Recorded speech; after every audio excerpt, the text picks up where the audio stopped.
Hi guys, in today's video we're going to shoot some portraits with the old Digicam, that is Fujifilm X10. That little thing is about 15 years old, still being used by photographers to these days. From recently I am one of them, but I never had a chance to shoot proper portraits with it, except this one time when I took it with me when I was shooting a model in a field, but I completely forgot about it and only managed to shoot like handful of photos with it, so didn't really put it to test. If you don't know much or anything about this camera, here are some most important specs in my opinion.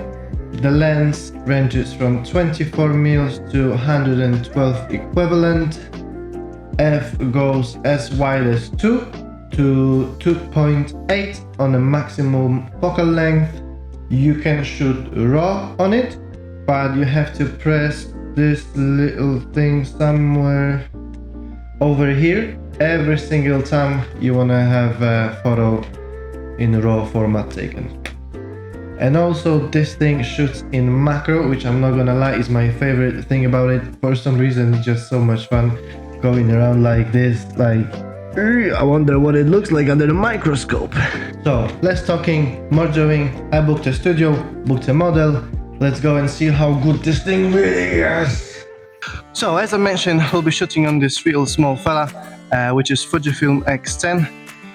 Small, tiny, compact Digicam.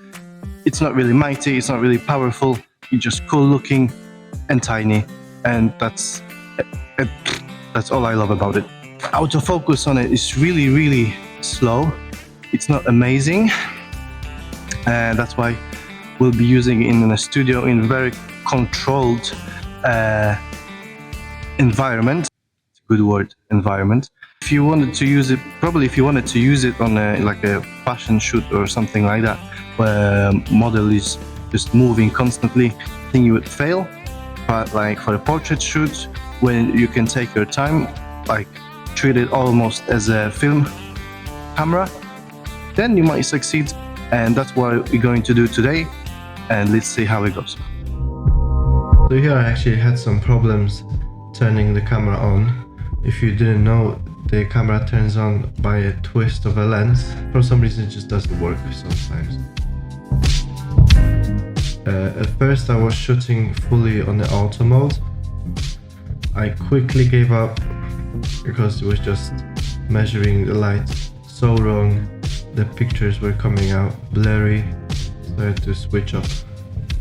So in the beginning of a shoot, I like to take what I call them warm-up shots.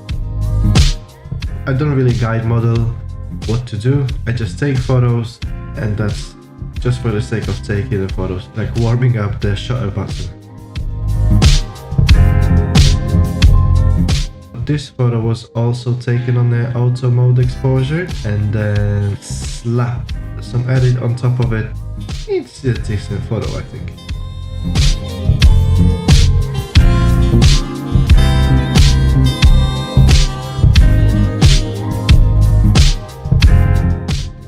So as you can see on my right hand side, I have this thingy standing up with the black side facing the model. It's supposed to stop the light bouncing onto the model's face, and it actually casts beautiful shadows instead.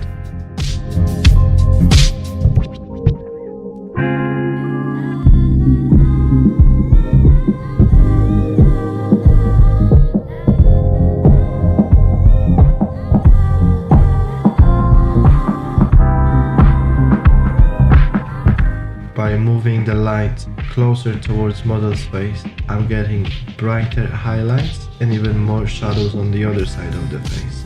That prevents the light spilling to the sides and onto the backdrop, and the results are just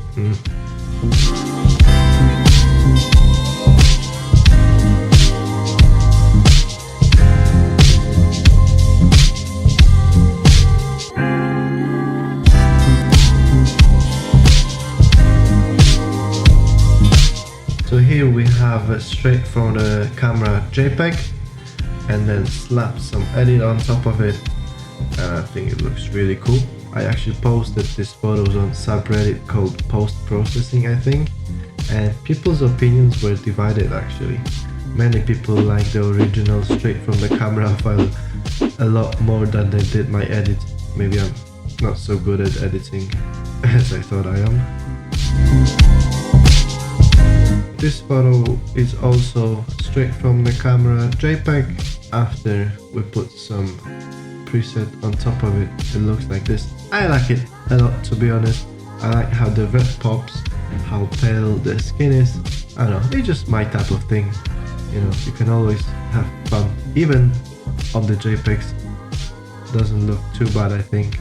So after a while, we changed the lighting a little bit. I swapped the big softbox for my little Godox light. I'm still using the light blocker just a little differently.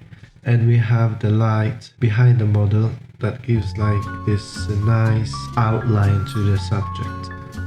As you can see, after a while the model is getting a bit more into it. The pose is a bit more and more creative as the time goes. For some reason I changed the camera settings and I was shooting black and white JPEGs, so that leaves me with almost no room to move around in post-processing.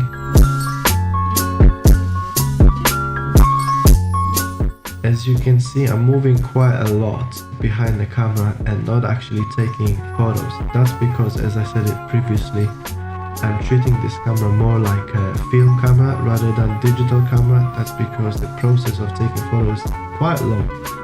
Setting the subject in focus takes time, and actually the saving the photo on the camera also takes time, so you cannot go like pa pa pa pa pa like on the newer cameras.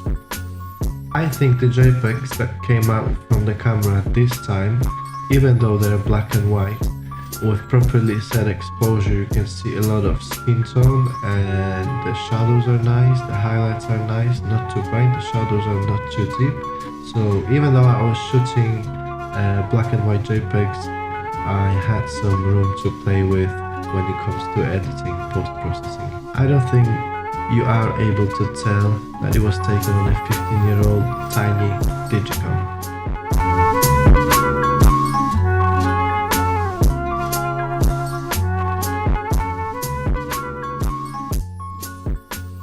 Okay, so it's time to sum this video up now. I think it's great if you are willing to take some time taking a photo. It's a great camera if you are into more artistic photography, you can say, and are having an edit like I did in this video to just like make them pop a little bit more. Because I think the oldness of this Digicam adds a little bit more spice, something a bit extra to the photos, and I think the results are not disappointing at all.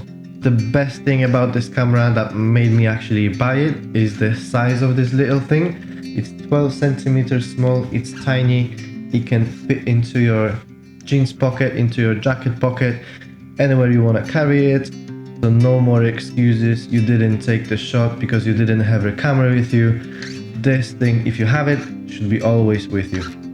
Thank you very much for watching, for sticking throughout the whole video. If you did, hopefully I made your mind about this camera, opened your eyes a little bit what it's really capable of. Thank you for watching, and I will see you in the next one.